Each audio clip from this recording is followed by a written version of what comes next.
Asato ma sadgamaya tamaso ma jyotirgamaya mrityurma amritam gamaya.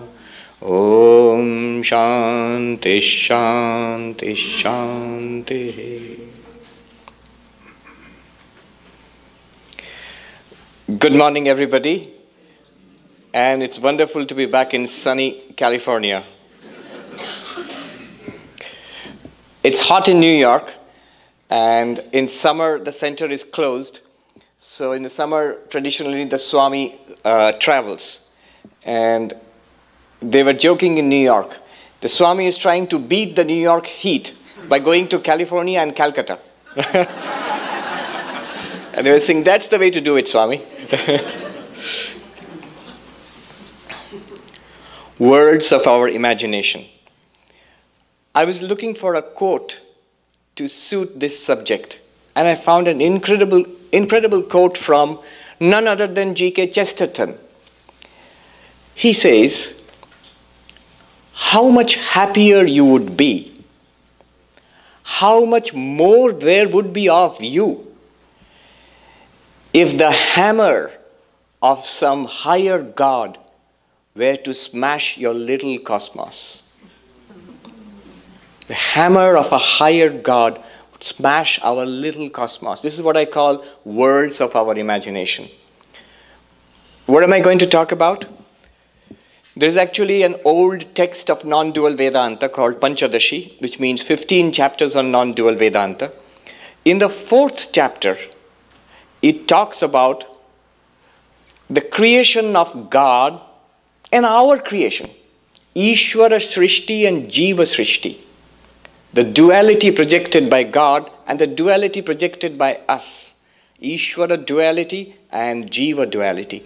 And then it's a remarkable chapter which goes on to analyze that it's the duality projected by us, it's our creation, what we superimpose upon God's creation, that causes trouble, that gets us into trouble. It's the worlds of our imagination that is samsara. Samsara, the chapter says, samsara is not out there. What you see and hear and smell and touch is not samsara. I remember one Swami in the Himalayas saying that the creation of God never hurt anybody. It seems to be contrary. Of course, the creation of God hurts us. And isn't there disease and death and so many problems in the natural world? Quite apart from what we human beings create. But there are a lot of problems, a lot of suffering in the natural world. But he says with great emphasis, in Hindi he said it, Ishwar ki srishti kabhi dukh nahi deti hai bhala. The creation of Ishvara, the duality projected by Ishvara, never gives suffering to anybody. It's our own imagination that has got us into trouble. What is that and how does it work and what can we do about it? That's the theme of today's talk. The way it has been presented in the 4th chapter of the Panchadashi is that Advaita Jnana, the knowledge of non-duality, actually removes not Ishvara's duality, but the world projected by us. It removes that and gives us freedom. It's worth repeating. Enlightenment. What does enlightenment do? Enlightenment doesn't make the universe disappear in a poof, like a puff of smoke. No. You live in this world, I live in this world, and an enlightened person, Ramakrishna or Ramana Maharshi or Krishna or Christ, they lived in this world. This world did not disappear because they were enlightened. So clearly, enlightenment doesn't make the world disappear. But then what does it do? What does it do? How does it set us free from the suffering we have in this world? All right, this is how it goes. First of all, this creation, universe, Vedanta has a unique take on it. All the religions of the world, or at least most of them, the theistic religions, say that God created the universe. In Vedantic terms, Ishvara. Ishvara means God. God created the universe. In Vedanta, it's not God alone. It's a joint production between God and guess who? You. What a remarkable claim. that the universe is a creation of God and you. Now you would react to that by saying, I don't remember having been consulted by God or anybody else. You know, who asked me? I didn't design my life. I didn't fill out the forms. I didn't check the boxes. So how do I know that God created this universe with me? It works like this. Ishvara in Vedanta is none other than the ultimate reality, the non-dual Brahman that Vedanta talks about. And we too are that non-dual reality. That non-dual reality Brahman with the power of Maya is called Ishvara in Vedanta. Brahman plus Maya is Ishvara. Maya is the power which makes non-dual reality, makes it God. And this non-dual reality has the power to project this universe. Names and forms, people and plants and stars and quasars and quarks. All of this is projected by Ishvara with the power of Maya. This is the Vedantic idea. But what's interesting is the role that we play. What do we do? Ishvara does not project this universe arbitrarily. There is a method, I'm tempted to say a method in madness. There's a method behind it. It's not arbitrary. We get the universe, we get the life we deserve. It's our past karma, good and bad, which produces the life we deserve. We don't produce it ourselves. Ishvara does that with us. It does that for us, but according to our karma. So our collective karma of all the jivas, all the individuals, not just human beings, our collective karma results in the world we live in. That's the Vedantic idea. This is how God and us, Ishvara and Jiva, Jiva is the individual, you or I. Ishvara and Jiva project this universe together. Ishvara does all the heavy lifting, all the hard work, but according to what we need and what we deserve. Not as a punishment, not even as a reward, as a learning tool. This universe is like a school where we evolve into our spiritual heritage. That we are the non-dual Brahman. We do not seem to know that, and we suffer in this world. To develop into that, to evolve into that, God provides this. It's like parents. Kids want to play, and the parents provide the playground and the equipment and even the playmates, the kids who you play with. So in that way, this is all set out before us. This is the idea in Vedanta. Now,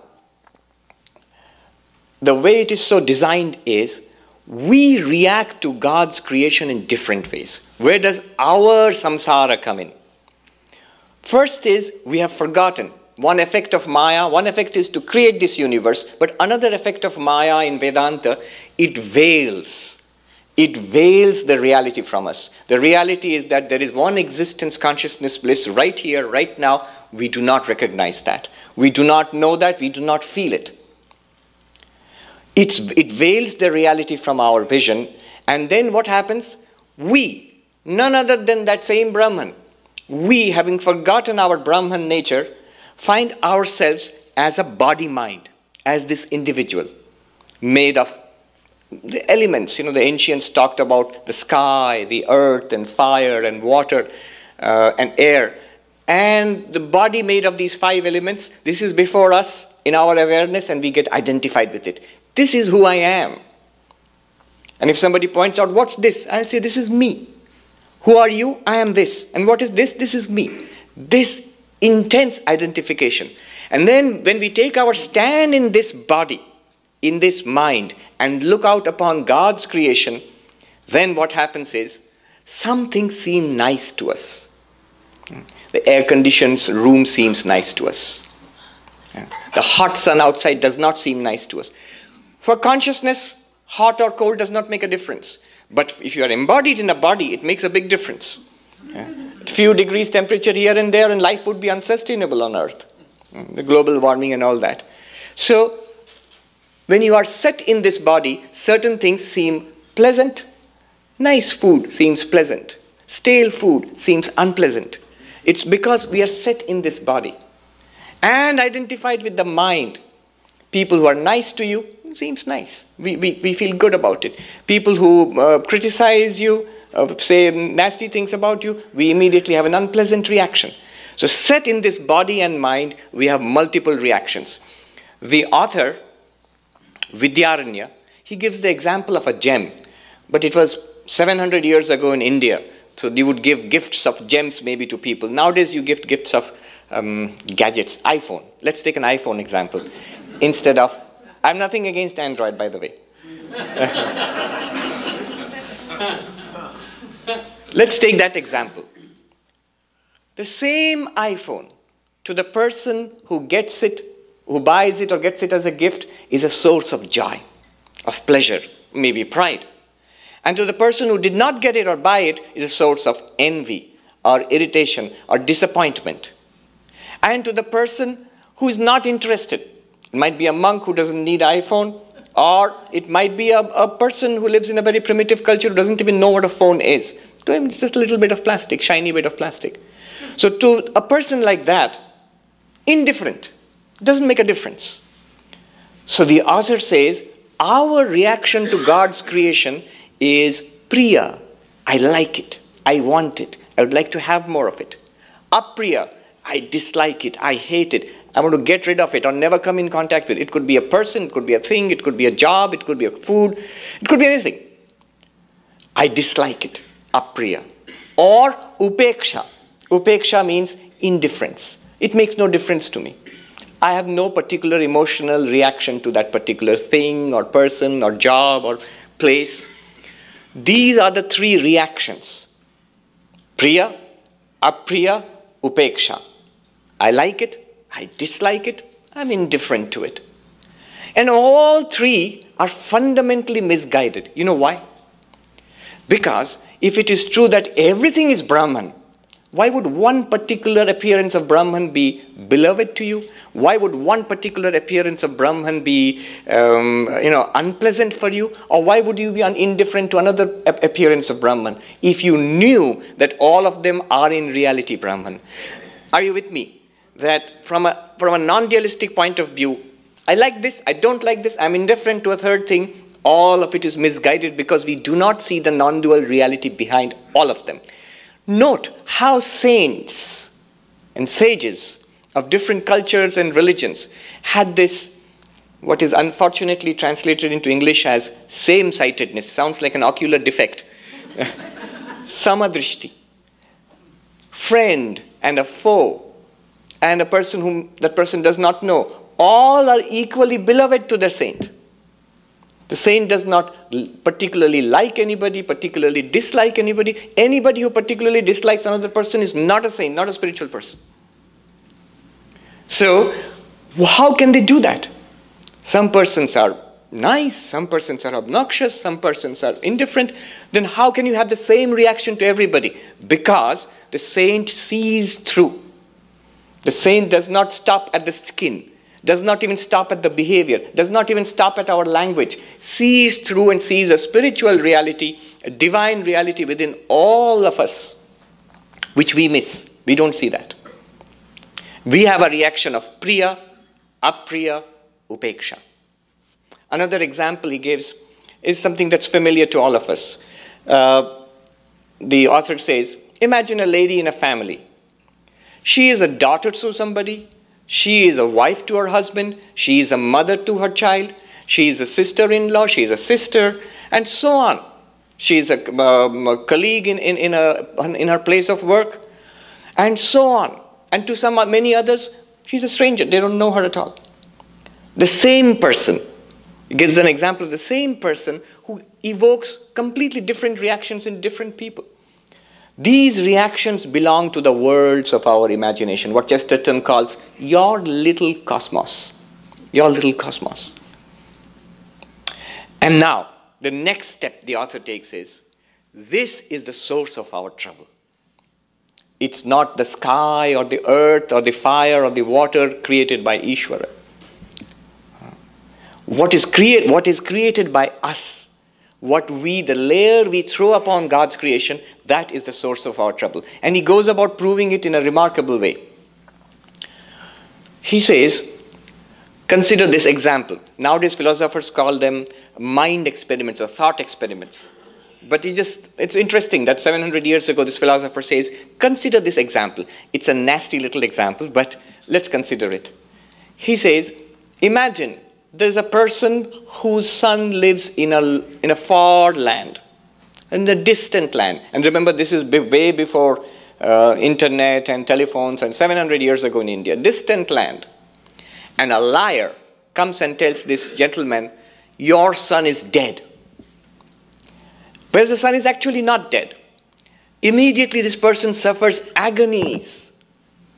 So much suffering, so much misery, so much sadness and grief for something that's entirely in his mind. It's not reflected in God's creation. In God's creation, the boy is fine. It's doing very well. It's just that news. It's often that a news comes, somebody puts in some data, something into our mind, and we go into anxiety and uneasiness and misery. Whereas that might actually not be reflected in truth in God's creation. What is happening in God's creation is different, and what's happening in our minds is different. And then he gives the other example, the counter example. Imagine that poor gentleman, his son is actually dead, but nobody tells him. The other case, the person's son is dead, but nobody has told him, news has not come. He's happy. It makes no difference to him, he's happy. Something that has happened in God's creation has no impact on this person because it's not there in his mental world. I've seen this sometimes with people who are delusional or deeply depressive. When you deal with such persons, you see there's nothing wrong, really wrong in the world outside. But from their perspective, it's terrible. William Styron, who wrote Sophie's Choice, a very deeply depressive book, if you read that. If you've not read it, don't read it. It's guaranteed to make you feel bad. I wondered what kind of person could have written this. He was a brilliant author. Then I researched him, Googled him today, would say, and found out that he suffered from deep depression in those days when good medicine was not available to him. And then he wrote an essay, a long essay. What's it like to be in deep depression? It's called Memoirs of Madness, William Styron. And it makes very interesting reading because he suffered from it himself and he's a talented author. He could really put it into words. You can actually put yourself in the place of such a person and feel, empathize. But then he says, at one time I was so miserable, I decided to kill myself. And luckily his suicide attempt failed and they medicated him and all that, and finally he recovered. And then the interesting thing is, when I look back upon that attempt, I am amazed because there was nothing wrong. I felt so terribly bad, miserable. I couldn't just go on living. Death seemed to be the only option. And yet today, after some time, I saw there is no problem. There was no problem at all. There was nothing wrong with the world. So it's in the case of some severely disturbed persons, people who are suffering. But the teacher tells us we are all in the same category. We are all in the same boat. Nobody is making us suffer except ourselves. How does that work? How does that work? I know there will be questions in the mind. That's not true, Swami. We may exacerbate our suffering, but there is real suffering. Even in God's creation, the body, for example, gets a disease and there is pain, maybe chronic pain. So how can you deny that? We'll come to that. But I'm reminded of the medical conference I attended in Calcutta before I came here. I was supposed to give a talk on talk therapy. On pain. The whole conference was on pain. There were 400 and 500 doctors. They were all about, its discussion was on pain and different sessions going on. Medical doctors know how it is. So one session was on talk therapies. And one doctor there, he gave a presentation showing that pain medication actually does much less than we think it does. He drew big circles, an outer circle and middle circle and a small inner circle. And he said actual physical pain and our total discomfort. Actual physical pain for the time it is there and we feel it is this little inner circle. Little inner circle. And Our anxiety about it's going to hurt, it's going to hurt, it's coming back again, the pain is coming, it's going to hurt. That creates the middle circle. And the associated social disability, I can't go and do this. People with chronic pain came and gave talks about their lives. So many ways our life is crippled by pain. So all those things, social things which come into our mind, all of that taken together is the total discomfort. But the real discomfort is that tiny little circle inside. The real physical pain from our nervous system. And he went on to point out something more startling. The pharmaceutical companies would hate him for that. He said, look, I'm letting you into a dirty little secret. The secret is this: even for that little pain, half the time the medications we prescribe don't work well. They have plenty of side effects, and they actually do not tackle that pain too well. Half the time, he says, or more than half the time. So you see, our creation, even the serious problems which you find in the world or in the physical body, there are umpteen number of cases of people who are enlightened, sages, diseased body, body in pain, dying body. They're completely in bliss. How do they do that? When there is actually, you would say, there is a problem in God's creation. In the physical body, there's a real problem. There's a real pain. There's real death, real loss. And yet they are in complete peace. They are at peace. How do they do that? You don't even have to be a sage or a saint or enlightened. I will not reveal details because of privacy. But there was this person who, I was in New York, got in touch with me and said, I would like to speak with you over Skype. And generally, so many requests come, I sort of put them off. I said, yes, we'll see. And then this person, a lady, she said, I don't have time, I'm dying. So I said, of course, I'll speak with you. And then I spoke with her, and I don't know if she was reaching out for help, but I think ultimately I was helped. I saw all of these things we talk about being validated. She has been a spiritual seeker all her life in Vedanta and Buddhism and all that. And I watched her and listened to her. She had only a few spiritual questions, never complained about her condition. She was in a very bad shape. And as she faded away, the last time I spoke, her caregiver said that she's fading away a few hours more maybe. Last time we spoke, so calm, I can never forget it. So peaceful. And the room, she was in a hospice. The room, it was a wooden room, I don't know where exactly, lit up. It looked like a shrine, shining in light. And she seemed to be somehow luminous. And she said that I'm going to die now. And I said, no, you are immortal. It's just an adventure. This body will drop away. And she said, yes, I am immortal, Swami. I have absolutely no regrets, and I go into it with peace and expectation. And then nothing, a couple of days, and then her caregiver got back and said she passed away in deep quietness. I sat with her. It was like a meditation chamber. It's possible. It's actually possible.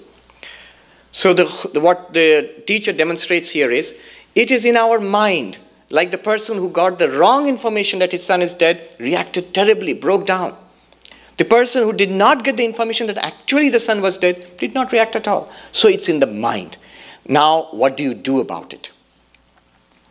Here a question comes. This question is raised in the text itself. A yogi, path of meditation. This person asked the question, so your problem is in the mind? Yes. Okay. Then let's control the mind. Let's shut down the mind in deep meditation. In samadhi, the world disappears from you and the functioning of the mind ceases. Chitta vritti nirodha. Cessation of the modifications of the mind. That solves your problem. You remain as the peaceful self within. Mind has ceased functioning. If mind ceases functioning, then nothing from the world outside will come in. The author quotes from Shankaracharya saying, how does the world enter into us? Through the 5 gates of the senses. Through our eyes, through our ears, through our sense of smell and taste and touch. Through these 5 gates, we suck in the world from outside and pour it into the mind. And Shankaracharya says that he gives a beautiful example of molten copper. When you pour it into a particular mold, then you get, that's how statues are made. You melt it down and then pour it into a mold, it'll take a shape. He says when the impulses come in from the world, eyes report something, ears report something, the nose reports something. All of this, the mind like molten copper takes the form in your mind. You are looking at this right now. You can see a Swami standing and speaking here. But what's actually happening is, it's in your mind. Your sense organs, even modern medicine will agree with this. Modern physiology will agree with this. Your mind takes in inputs from outside, through the senses, and then the mind takes the form inside yourself. The mind takes the form of a room, of the table, of the Swami. What you are seeing is entirely in your brain. It generates the images in your mind. Now the question is, in that case, let's just practice meditation. Quieten the mind down. Quiet mind, peaceful mind, no trouble. Because as you said, all trouble is in the mind. And it need not be, this logic, it need not be just samadhi. It sounds very rarefied, very different, something meant for yogis.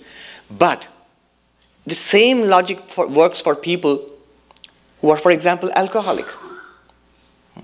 What are they trying to do? Drown their sorrows in forgetfulness. How do they attain forgetfulness? Through drugs, through drinking. Or people who are drug addicts. Trying to forget. What is this basically? What is this trying to forget? It's seizing the modifications of the mind so that the suffering does not come up in the mind.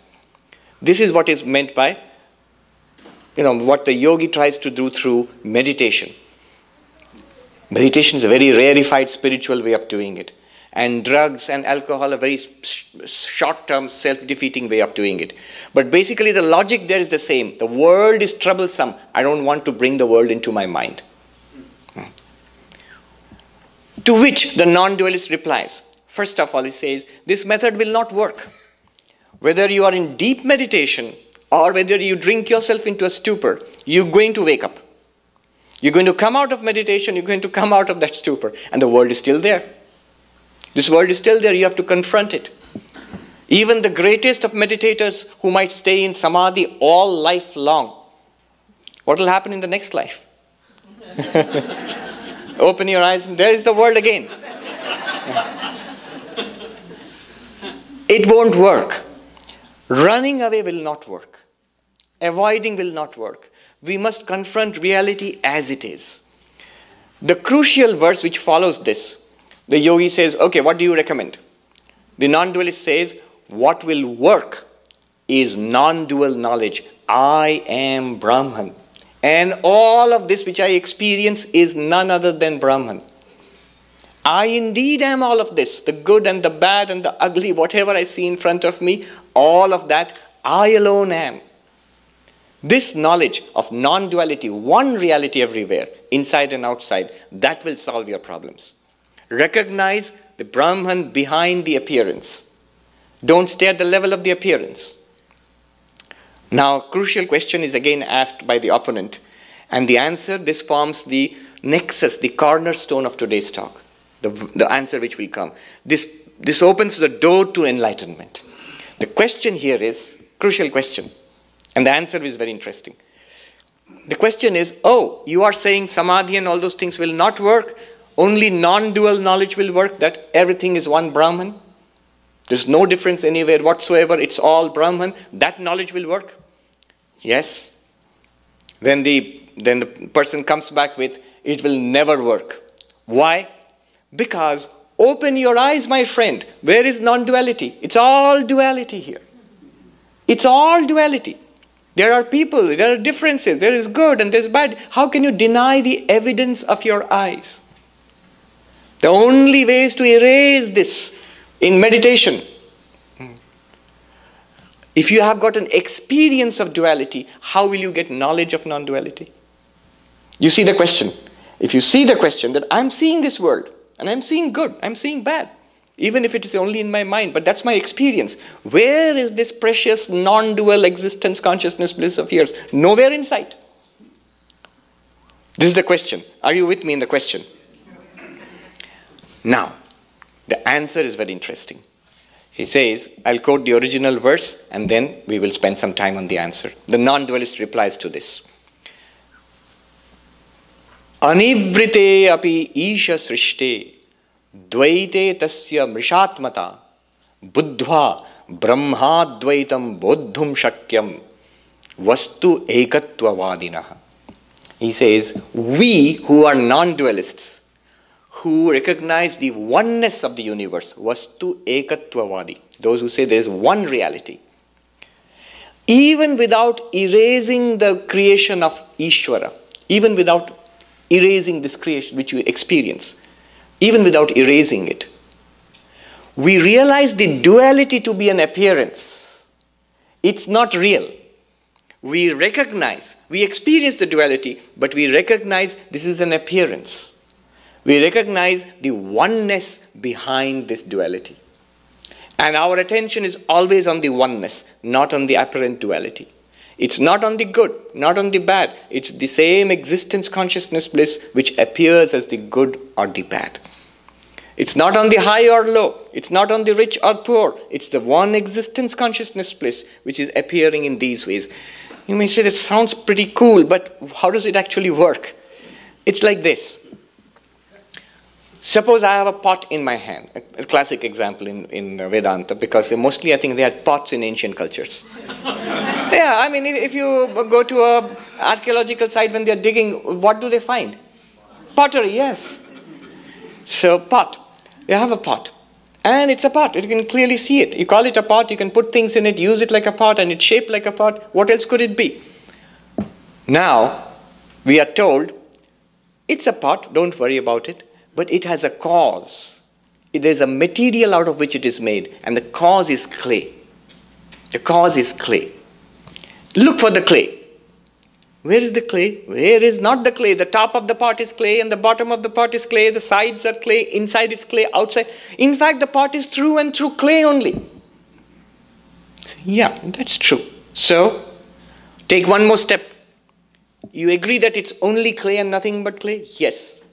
Can you show me a pot apart from the clay? Are there two things here? If I ask you, what's real? Is it a pot or is it clay? What is real? Some people will be, tempted to say both. But it's not both. If it was both, then I could legitimately ask you, I'll keep the clay, you take the pot. I could legitimately ask you, show me the pot, show me the clay separately, put the pot here and put the clay here. You cannot. You cannot.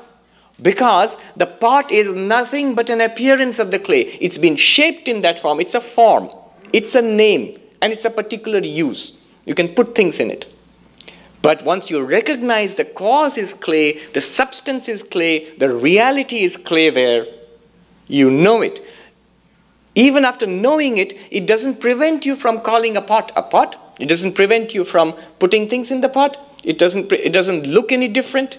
The name continues, the form continues, the use continues. In Sanskrit, nama, rupa, vyavahara. All three of them continue as such. But now what has happened? What have we accomplished by this strange little experiment, thought experiment? You now realize pot is an appearance of the reality called clay. Okay? Pot is an appearance of the reality called clay.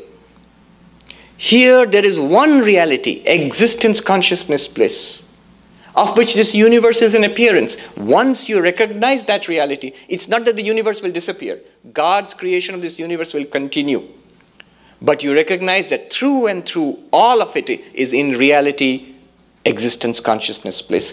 It's the stage upon which the drama of life is being staged. It's the screen upon which the movie you call your life is being played. Recognize the screen. The moment you recognize the screen, your life becomes a movie. You see, where is the only case where evil can be applauded? Where is the only case where suffering can be borne with a smile? Where you might even say, wonderful, what a great thing. Where is the only case? Can you think of it? where evil, suffering, a movie, yes, in Hollywood. Where you see something terrible. Maybe King Kong coming and smashing up everything and something terrible is happening. Or there is an earthquake, the great feared earthquake of California, and half of California disappears under the water or something. And what do? You stand up and applaud, well done. Give this guy an Oscar for special effects. Exactly the same is the point of view of the enlightened person.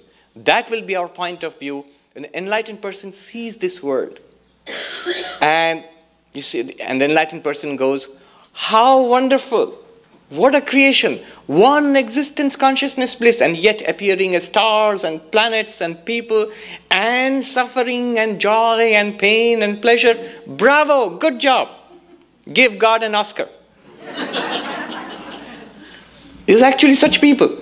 Sri Ramakrishna talks about a person in Dakshineshwar who would live in a little hut, enlightened person, a monk, and who would come out once in a while, look around the world, the river and the temple and the skies and the people, and would exclaim, wah, wah, bravo, bravo, and clap and dance and go back to his hut again.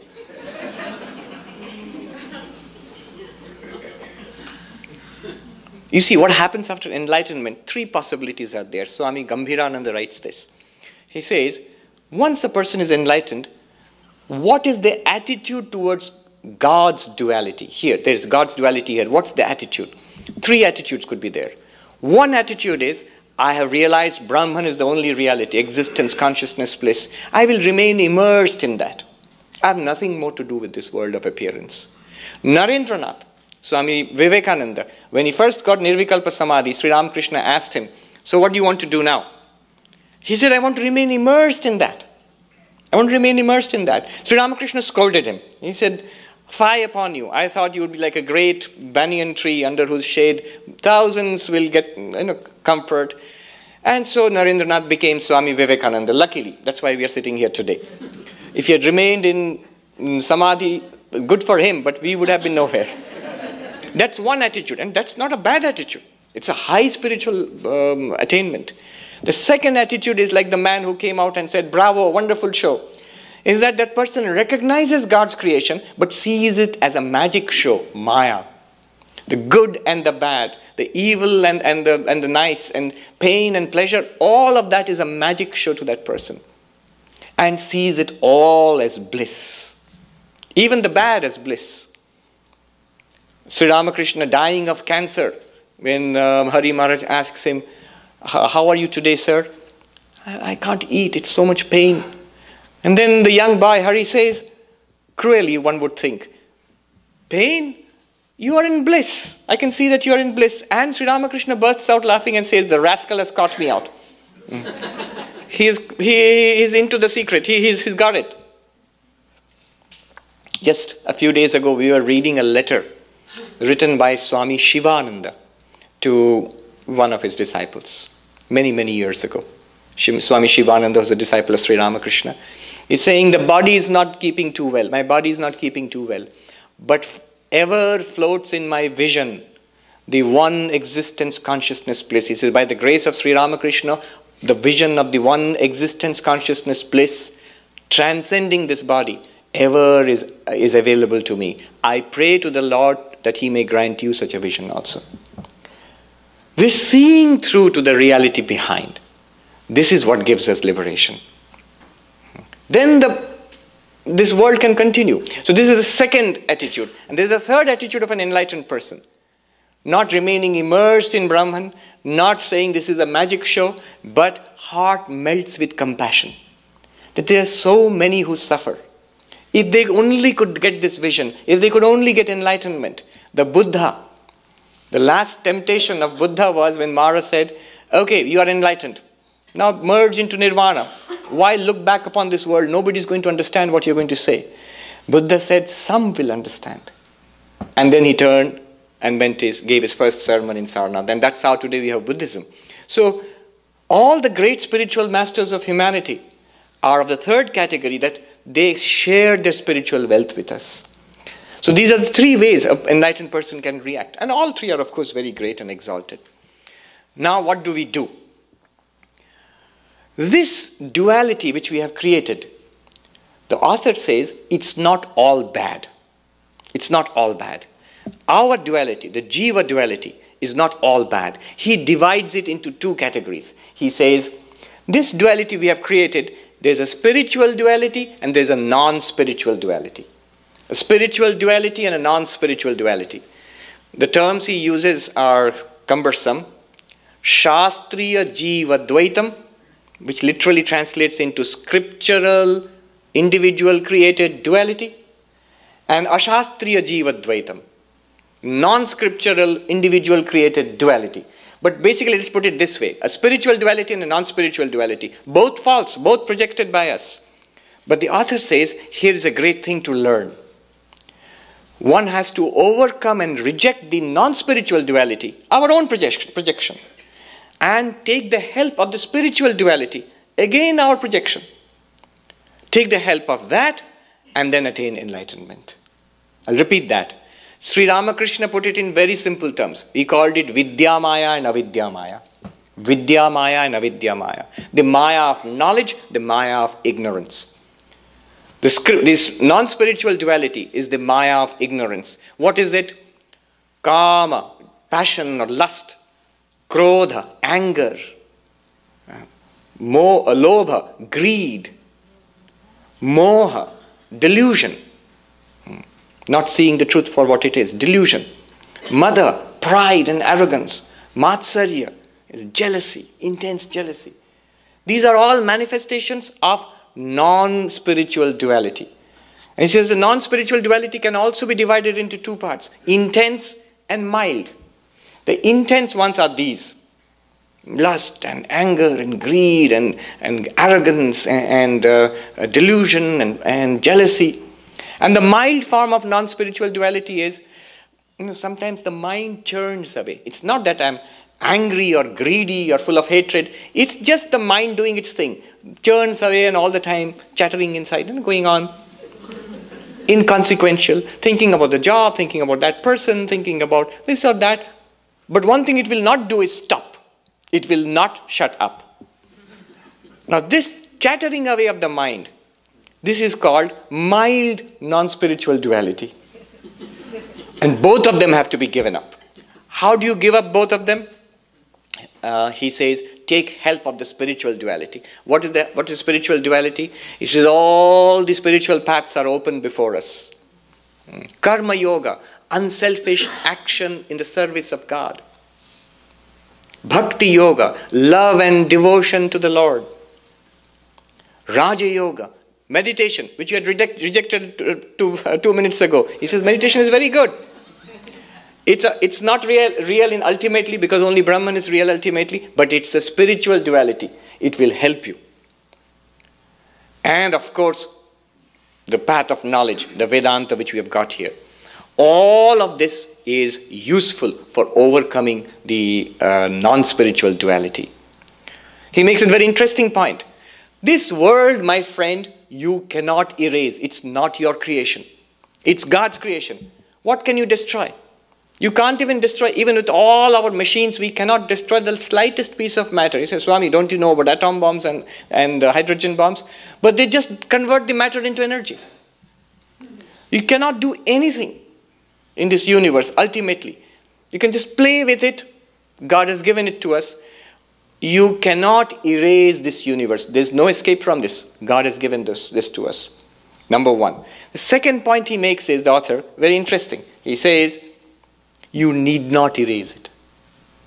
You need not run away from the world. It does not harm you.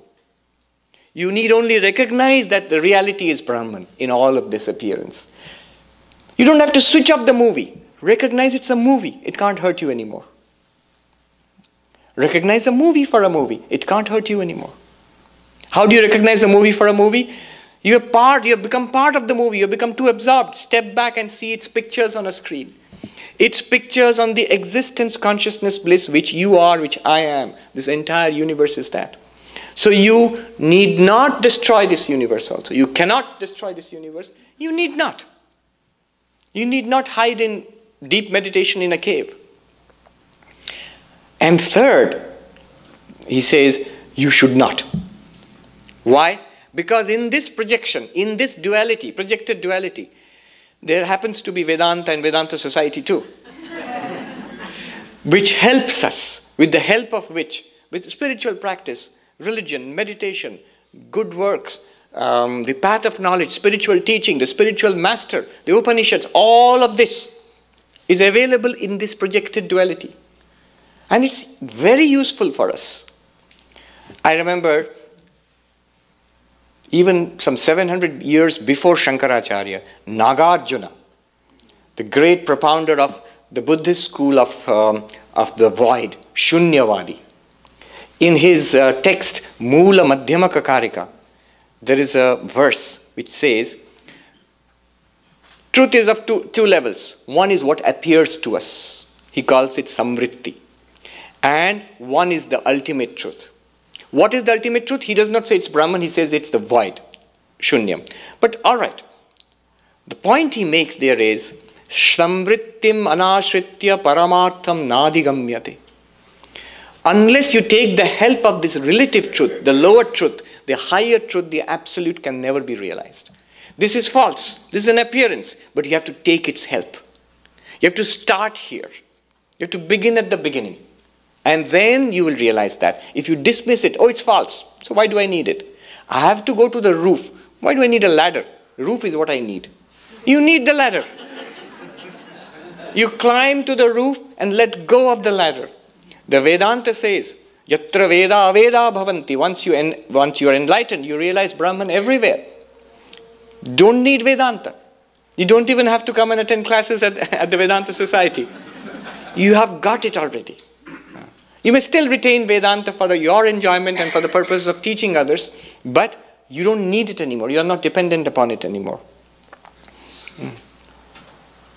The author says, having attained enlightenment, remain centered in it.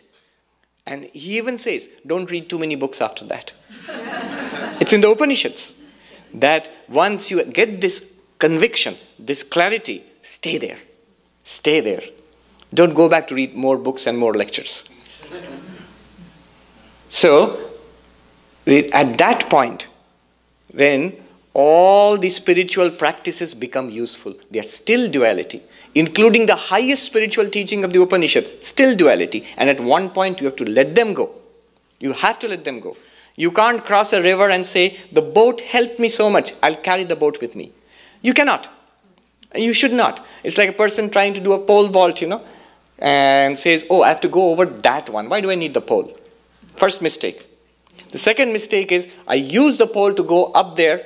The pole helped me so much. Let me hold on to it. It come crashing down again.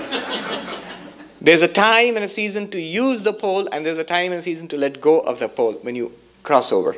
So all the Vidya Maya, all that duality which is projected, which is helpful to us, has its place. Karma Yoga has its place. It tackles the intense non-spiritual duality. Hatred and anger and greed. Karma Yoga tackles that. Meditation and devotion have their place. The mild non-spiritual duality, where the mind goes from daydreams up to fantasies and delusions. All of that, the mild non-spiritual duality, those are controlled by meditation. In fact, the author recommends Dirgha Pranava Uccharanam. In this book, he says one sample he gives is prolonged chanting of Om. That helps you to settle down the wandering, chattering mind. It won't work straight away. I can see people, okay, I got it. I just have to chant Om continuously. Go back home and chant Om. But that's the mild non-spiritual duality. If the strong, intense non-spiritual duality is there, I hate somebody and I really, really want that iPhone, then if you sit and chant Om all day long, it won't help. Those desires have to be tackled at that level. All of this gets together and helps us to attain enlightenment. I've almost run out of time, but we have a Q&A session after this. And I'm sure you've got a lot of questions. The central message of today's talk, the worlds of our imagination. Now the quote makes sense, what Chesterton said. How much happier you would be. And the next one is so wise. How much more of you there would be if the hammer of a higher God were to smash your little cosmos. This world of our imagination, which like a cocoon we have built around, spun around ourselves, and we cannot break free. The butterfly cannot come out. It's stuck. And we have to come out of this. And the hammer is this Vedanta, which shows us that there is an underlying reality called existence, consciousness, bliss. Focus on that, center on that, and then enjoy the life of the projected duality of God. It's the movie which you can enjoy. The good and the bad all become enjoyable. We sing a song in Belur Math, the monks and brahmacharis, it was a favorite of Swami Brahmananda. Once in Kashi, Benares, Holy Mother asked Swami Brahmananda, why do you need the grace of the Divine Mother for enlightenment? And he sang this song and he danced and lost in ecstasy. What it means is, oh my mind, remain immersed in the feet of the Divine Mother. These three worlds are false. What you see in the waking, what you see in the dream, what you experience, the blankness in deep sleep. All the three worlds might mean heaven, earth, and hell. These three worlds are false. What is real is the Mother. Remain immersed, oh my mind, remain in bliss, immersed at the feet of the Divine Mother. And this stream of this world, sail through it gently. The stream of life, let it flow past gently. It'll go one day. It's going until it will go. Don't suffer unnecessarily. Remain in bliss and sail gently through the river of life. This is a beautiful teaching. Om Shanti Shanti Shanti Hari Om Tat Sat Shri Ramakrishna Arpanamastu.